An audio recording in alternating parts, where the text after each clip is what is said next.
Ils avaient fondé beaucoup d'espoir autour du barrage de Samandeni, mais aujourd'hui, cet espoir semble fondre comme beurre au soleil.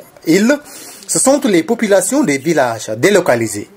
Honnêtement, pour nos populations, nous étions convaincus que le barrage allait nous sortir pratiquement de la pauvreté telle qu'elle est annoncée. Et puis les promesses qui nous avaient été faites au début, il n'y avait pas de raison qu'on se contre le barrage. Mais aujourd'hui, quand on fait une comparaison de ce qui était prévu de faire et de ce qui se passe réellement, nous estimons que nous avons aussi le droit à cette indemnisation, que nous avons aussi le droit d'être relocalisés dans les meilleures conditions.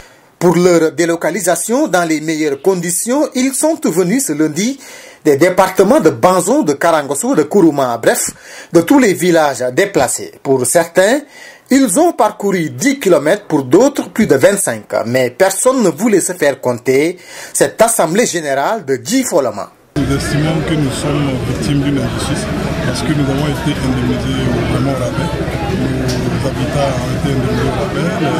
Les questions touchant le verger et l'installation des populations sur les sites qui ne sont pas aménagés. Donc nous estimons qu'il y a nécessité de faire une installation de cette injustice. Pour ça, nous avons tenu une assemblée générale ici en invitant toute la presse pour qu'elle-même en tant que viennent palper les témoignages des populations. Dans les témoignages, des indemnisations toujours pas effectives. Les indemnisations ont été payées à l'heure de façon incomplète. Parce qu'il y a quand même 2 ou 3 villages qui jusque-là n'ont pas été indemnisés, qui n'ont pas reçu leur indemnisation.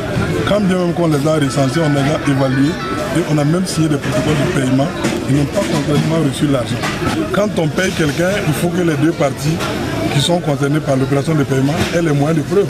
Nous avons signé des protocoles, qui sont des contrats de paiement, mais nous n'avons pas reçu copie de ces protocoles-là. Le PDIS a amené tous les documents de paiement avec lui. Et pour ça, le cadre de concertation a pris des discussions sur le plan juridique. Nous allons nous attacher bientôt les services des avocats pour peut-être procéder aux réclamations.